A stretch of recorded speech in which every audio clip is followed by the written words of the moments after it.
안녕하세요, 올바람입니다. 오늘은 일단 내용부터 바로 한번 들어가 보죠. 바로 어제 장을 한번 보면 크게 하락했던 기업이 있습니다. 바로 퀄컴입니다. 이전에 이제 말씀드렸던 파운드리의 공급 부족 현상이 실제로 조금 더 길어질 수도 있다. 그리고 깊어질 수도 있다. 그러므로 개인적으로는 수요가 급증하더라도 자체의 팹을 통해서 공급을 맞출 수 있는 기업에 투자하자는 논거가 현실로 발현된 결과 중에 하나였는데요. 왜냐면 이렇게 퀄컴이 크게 하락한 이유 중에 하나는 올 상반기까지 파운드리의 공급 부족이 지속될 거라고 전망했기 때문입니다.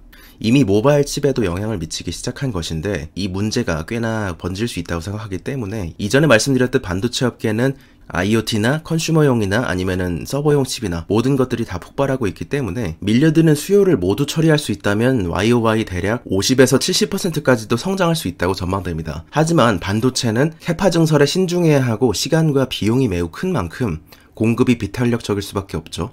수조 원대의 투자를 지금 당장의 니즈로 늘리기도 쉽지 않은 현실입니다. 그러므로 가격 인상이 이어질 수 있고 팹리스 기업한테는 일정 부분 이상 수익성이 악화되는 현상들도 바라볼 수 있겠죠. 퀄컴의 매출은 굉장히 늘었고 어닝도 잘 나왔습니다. 순이익이나 EPS도 크게 늘었으나 결국에는 파운드리의 쇼티지 문제가 매출 성장을 저해할 수 있다. 이런 논란에 있어서 큰 폭으로 하락하는 모습을 보였죠. 그리고 다초에 대해서 잠깐 얘기를 해보자면 신장 위구르 지역의 어떤 정치적인 이슈, 지정학적인 이슈로 인해서 계속해서 많은 얘기가 나올 듯 합니다. 로스캐피탈이 예전에 말했던 이후에 지금 한 번 더 다른 증권사를 통해서 얘기가 흘러나온 것인데 만약에 그런 부분에 조금 부담이 된다면 예를 들어서 뭐 융기실리콘이라든지 통웨이라든지 다른 대안들이 또 있으니까요. 그래서 하이닉스나 스카이웍스 등 자체 팹을 가지고 있고 수요가 증가하더라도 맞출 수 있는 괜찮은 투자처들이 될 수 있다고 생각하고 일단 하이닉스 같은 경우는 인텔의 10나노 서버 칩이 나와야 좋습니다. 그 10나노 서버 칩이 나와야 이전에 말씀드렸듯 이거는 이제 DDR5램을 탑재 가능하기 때문에 현재 삼성전자나 마이크론이나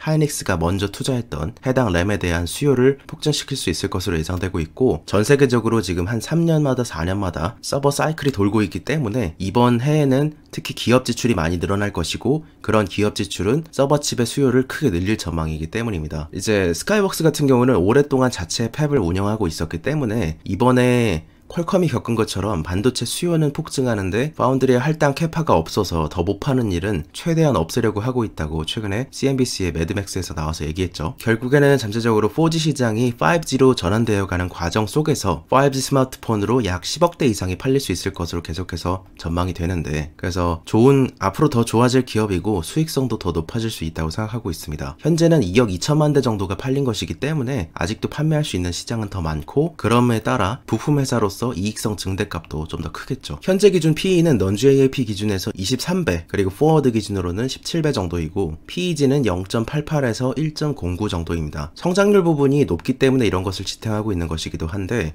성장률 부분은 매출액도 20% 늘었으며 전형적으로 수익성과 매출이 함께 좋아질 때 나타나는 EBIT도 상승하고 EPS도 상승하는 그런 모습들을 보여주고 있죠.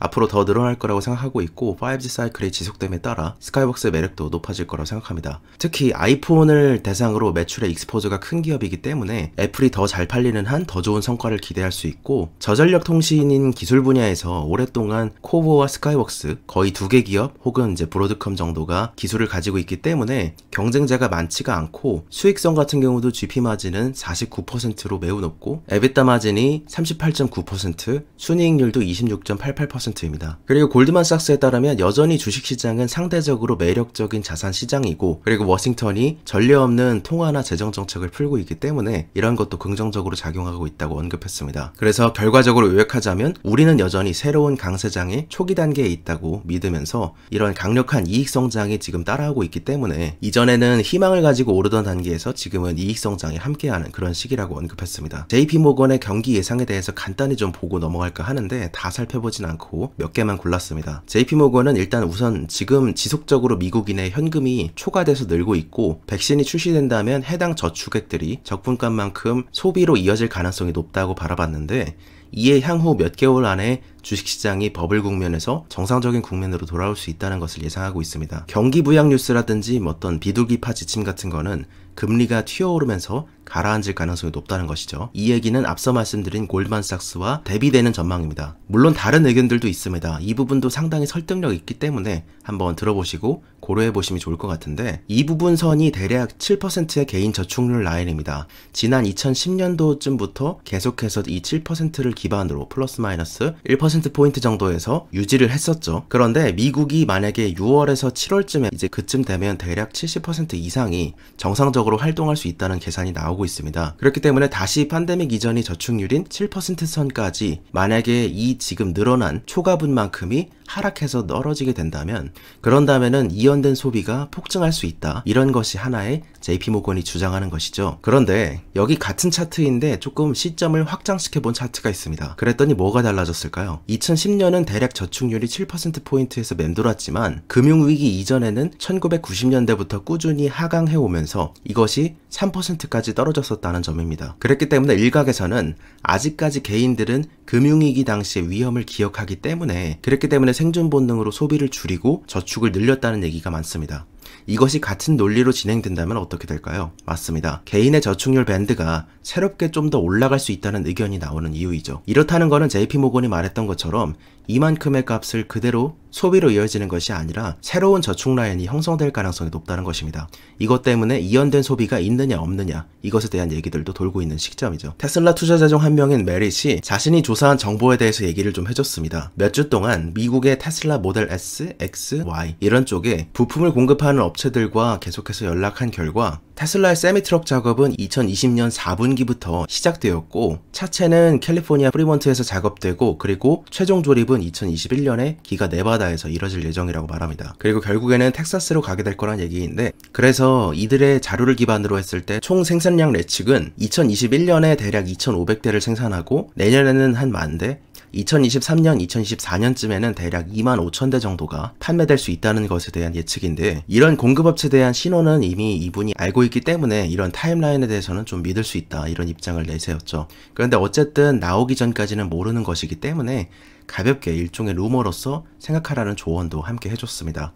그리고 최근에 추가로 업데이트한 내용을 함께 보게 되면 이 25,000대 분량 정도가 아니라 대략 5만 대 정도를 로드맵상에 예측하고 있다, 이런 것에 대해서도 수정되었습니다. 그리고 작년 2020년 한 해의 전기차 판매량을 모두 모은 것인데요.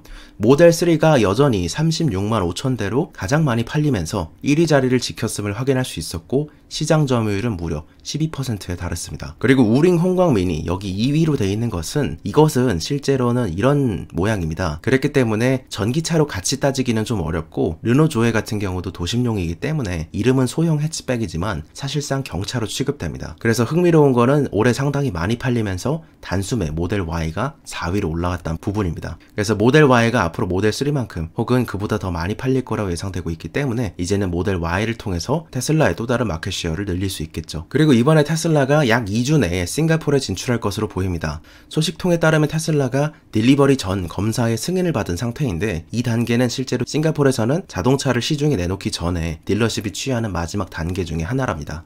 그리고 기가 텍사스에서 대량의 로봇들이, 쿠카나 환하게 것들이 도입되면서 도착을 했는데, 이것들이 모델 Y의 생산을 위한 생산 장비들이죠. 그래서 참고로 텍사스의 완공 일정은 대략 올해 5월 정도로 예상이 되어 있습니다. 그래서 건설 과정을 넘어서 실제로 생산 능력이 있는 장비들이 도착했다는 점이 꽤나 많은 것을 상징하고 있는 시점이죠. 그리고 기가 베를린에는 1단계로 일종의 지금 기가 프레스가 약 8대가 들어갑니다. 근데 이전에 기가 프레스에 대해서 언급했던 걸 기반으로 생각해 본다면 작동 시 사이클 시간이 대략 80에서 90초 정도가 예상되고 있고, 그 정도마다 하나의 제품을 생산된다고 얘기되고 있습니다. 그러므로 하루에는 약 1000개 정도의 캐스팅이 가능하다는 의미로 바꿀 수 있고, 물론 이것이 계속 돌아가는 것은 아니기 때문에 모델 Y가 각 기가 프레스에 대해서 한 20%의 다운타임을 적용한다면 이미 1단계에서만 50만 대 이상의 차량을 생산할 수 있을 거란 가정이 나오고 있는데요. 다만 이게 굉장히 불리시하게 언급되고 있는 것과 달리 제가 봤을 때는 당장은 현실화되기 어렵다는 부분들도 있습니다. 그래서 테슬라 커뮤니티에서는 이게 조금 더 긍정적으로 본다면, 이미 지금의 공장 단계가 완성이 된다고 하면 맥스캐파가 대략 100만 대 정도 이상이 되지 않겠냐, 이런 얘기가 나오고 있는데, 이미 프리몬트에서 기가 프레스 머신이 2개 정도가 가동 중입니다. 때문에 이것이 현재 몇 초가 걸리는 상황이냐, 이걸 생각해보면 지금 한 대를 만드는데 170초 정도가 걸립니다. 그래서 물론 긍정적으로 본다면 스펙상 프리몬트도 조금 더 최적화시킬 수 있다는 뜻이기도 합니다. 그래서 기가 상하이와 프리몬트,